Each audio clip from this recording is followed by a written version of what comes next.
Hello मित्रांनो, मी जर तुम्हाला म्हणलं मार्केटमध्ये काय असा टूल आला जे सर्व कामे करेल. सर्व म्हणजे सर्व. स्कूल कॉलेजमध्ये काय होमवर्क आहे ते करून दे. तुम्हाला कोणाला मेल पाठवायचा आहे तर मेल तयार करून दे. तुम्हाला पेजेससाठी कोड पाहिजे तर ते करून दे. किंवा एक्झिस्टिंग कोडमध्ये काय बग असेल ते फिक्स करून दे. रिझ्युमे, कव्हर लेटर अशा भरपूर गोष्टी करून दे. तर तुम्ही म्हणता काय बोलू लागला तू. पण मित्रांनो अक्षरशः खरं आहे, कारण मार्केटमध्ये आला आहे ChatGPT. गेल्या 1 ते 2 महिन्यांपासून तुम्ही हे नाव खूप ऐकलं असेल. मित्रांनो, जिथे फेसबुकला 10 महिने, इंस्टाग्रामला 2 महिने लागले, त्याच्या पहिले 1 मिलियन म्हणजे 10 लाख लोकांपर्यंत पोहोचायला, तिथे ChatGPT फक्त 5 दिवसात पोहोचली. ChatGPT हे एक फास्टेस्ट ग्रोईंग टेक्नॉलॉजी आहे आणि यावरूनच समजते की हा किती पॉवरफुल टूल आहे. तर मित्रांनो, प्रश्न असा पडतो, व्हॉट इज ChatGPT? तर ChatGPT एक artificial intelligent tech generation tool आहे. म्हणजेच हे आपल्याला आन्सर टेक्स्टच्या फॉर्मॅटमध्ये देतं. आणि ज्या कंपनीने तयार केलं आहे त्या कंपनीचं नाव आहे OpenAI. त्यांनी हा टूल 30 नोव्हेंबर 2022ला लॉन्च केला आणि लॉन्च करतात फक्त 5 दिवसामध्ये 10 लाख लोकांनी साईनअप केले. मित्रांनो, हा टूल एक बॉटसारखा काम करतो. म्हणजेच तुम्ही तुमचा प्रश्न एखाद्या व्यक्तीला विचारू लागले आणि ते तुम्हाला उत्तर देऊ लागले, असं ते तुम्हाला उत्तर देतं. मित्रांनो, असं नाही की यासारखा टूल फर्स्ट टाइमच क्रिएट झाला. याआधीसुद्धा यासारखे टूल क्रिएट झाले, पण ChatGPT एक परफेक्ट आहे. कारण हा जसा आन्सर देतो ते डिफरन्शिएट करणं मुश्किल होतं की हे आन्सर एका रोबोटने दिलंय किंवा एका व्यक्तीने. ChatGPT जे करंट CEO आहेत ते म्हणतात, जेव्हा तुम्ही यावर एखादी गोष्ट सर्च करता तेव्हा याच्या बॅकग्राऊंडला यांना 100पेक्षा जास्त सर्चेस करावे लागतात. जास्त उशीर न करता जाऊया लॅपटॉप स्क्रीनवर आणि पाहूया की आपल्याला याचा आपण इफेक्टिव्ह यूज कसा करू शकतो. तर मित्रांनो, मी आहे आता क्रोम ब्राउझरमध्ये. तुम्ही इथे सर्च बारमध्ये टाईप करायचे ChatGPT आणि जी पण फर्स्ट वेबसाईट ओपन होईल OpenAI ची, इथे इंट्रोड्युसिंग ChatGPT यावर तुम्हाला क्लिक करायचं आहे. त्यानंतर तुम्हाला ट्राय ChatGPT म्हणून एक असं ऑप्शन दिसेल. तुम्ही या सर्व स्टेप्स मोबाईलवर सुद्धा फॉलो करू शकता. इथे ट्राय ChatGPT तुम्हाला क्लिक करायचं आहे आणि तुम्ही जर फर्स्ट टाइम येत असाल तर तुम्हाला साइन अप करावं लागेल. ते तुम्ही ईमेल थ्रू करू शकता. आता मी ऑलरेडी साइन अप केलेलं आहे, त्यामुळे माझी विंडो डायरेक्ट ओपन झाली. तर इथे यांनी काही एक्झाम्पल्स दिलेले आहेत. Explain quantum computing in a simple terms. How do I make an HTTP request in JavaScript? काय प्रॉम्प्ट दिलेले एक्झाम्पल साठी ते तुम्ही यावर पाहू शकता. कॅपेबिलिटीज सांगितलेले. Remember what user sed earlier in the conversation. म्हणजे तुम्ही याला आधी काय विचारले सर्व ते लक्षात ठेवता. तुम्ही त्या साईडला पाहू शकता. मी याला जे जे विचारलं आहे ते त्यांनी लक्षात ठेवलं आहे.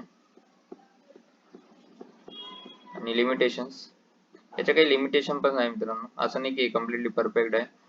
मे क्वेश्चनली जनरेटिंग करेक्ट इन्फॉर्मेशन, म्हणजे कधी कधी इनकरेक्ट इन्फॉर्मेशन सुद्धा जनरेट करू शकतो, कारण हे आता याच्या स्टार्टिंग पेज मध्ये आहे. आणि limited knowledge of word and events after 2022, म्हणजे याला फक्त 2021 पर्यंत ट्रेन केलेलं आहे. 2021 नंतर जे काही इव्हेंट झाले त्याला काहीच माहित नाही. नंतर तुम्ही ते 2021 नंतर जे इव्हेंट झाले ते प्रश्न विचारले तर हा कदाचित उत्तर देऊ शकणार. तर चला आपण हाच फर्स्ट एक्झाम्पल यावर ट्राय करून पाहू. How do I make an HTTP request in JavaScript. पाहूया आपल्याला कसं उत्तर देतो.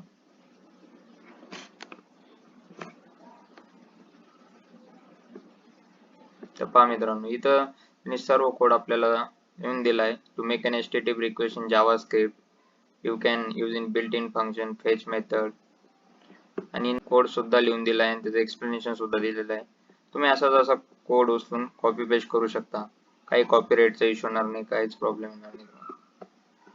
हा मित्रांनो, सर्व फेच मेथड सर्व कोड बद्दल सांगितलं आहे. पूर्ण कोड तुम्हाला लिहून दिलेला.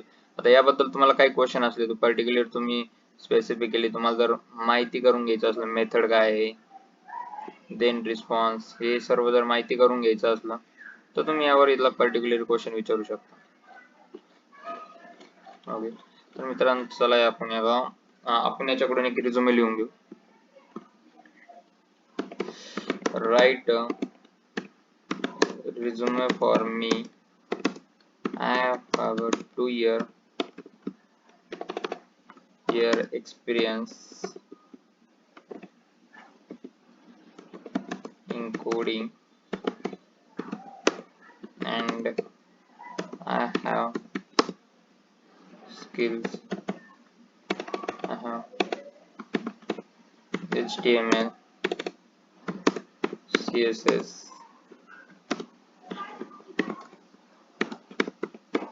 JavaScript, React and skills, and I also know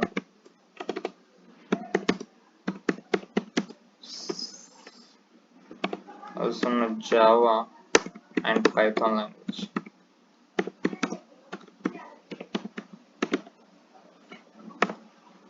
आता हा कसा रिझ्यूमे बनवतो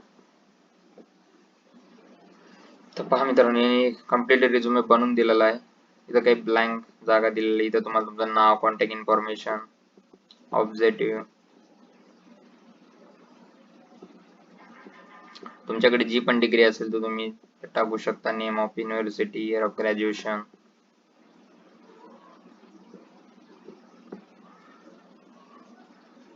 त्यांनी कम्प्लिटली वर्क एक्सपिरियन्स सुद्धा दिलेला आहे. तुम्ही कोणत्या कंपनीमध्ये होता ते सर्व, तुम्ही एक्सपिरियन्स कोणत्या प्रोजेक्ट मध्ये वर्क केलं ते इथं सर्व लिहू शकता.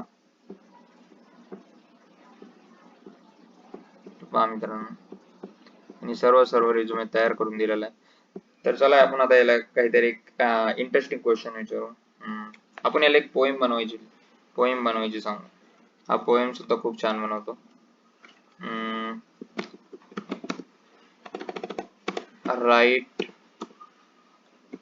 write a poem on me who fall in love first time. पाहूया मित्रांनो कशी पोएम बनवतो. तर पहा मित्रांनो, यांनी पोएम बनवलेली इंग्लिश मध्ये. As you walk along life's winding path, there comes a time when you feel a sudden your heart beats faster. कविता बनवली, ही तुम्हाला कुठंच सापडणार नाही. हा एक युनिक कंटेंट त्यांनी बनवलेला आहे. तर मित्रांनो, असं नाही केलं फक्त इंग्लिशच समजतं, हे मराठीमध्ये सुद्धा आन्सर देऊ शकतं, किंवा याला हिंदी, खूप सारे लँग्वेजेस याला समजते. चला आपण मराठी ट्राय करून पाहू. याला एखादा क्वेश्चन विचारू. विमानाचा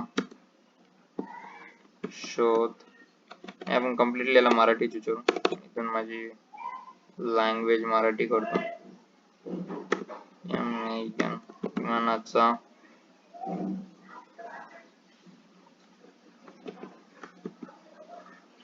शोध कोणी लावला.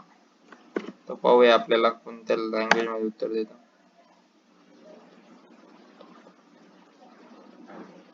तर पहा मित्रांनो, हा कम्प्लिटली आपल्याला मराठीमध्ये उत्तर देऊ लागला. आता त्यावरून समजू शकता तुम्ही, त्याला ज्या पण लँग्वेज मध्ये क्वेश्चन विचारा त्या लँग्वेज मध्ये तुम्हाला तो उत्तर देत.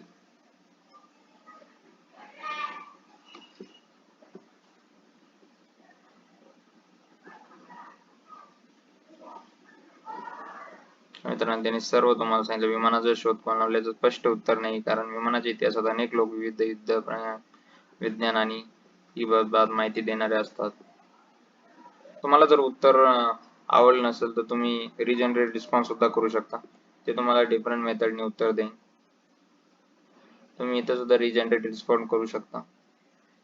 त्याला मी स्टॉप जनरेटिंग करतो, आणि इथं तुम्हाला नंतर ते फीडबॅक. तर मित्रांनो, हे सर्व पाहिल्यानंतर तुम्हाला प्रश्न पडला असेल की आपले जॉब घेणार की आपल्याला जॉब देणार. तुम्ही जर असं काम करत असाल ज्यामध्ये रिपिटेटिव्ह टास्क खूप आहे, तर तुम्हाला कम्प्लिटली रिप्लेस करू शकतो, कारण यासाठी एका रोबोटला ट्रेन करणं खूप सोपं आहे. पण तुमच्या कामामध्ये जर क्रिएटिव्हिटी असेल तर तुमचा जॉब सध्या तरी सेफ आहे, कारण यासाठी एका रोबोटला ट्रेन करणं सध्या तरी खूप अवघड आहे. तुम्ही या व्हिडिओमध्ये एक गोष्ट नोटीस केली असेल, तुम्ही आपल्याला जर उत्तर पाहिजे असेल तर आपल्याला प्रश्न विचारावा लागतो, आणि आपण जसा प्रश्न विचारतो तसे आपल्याला उत्तर देते.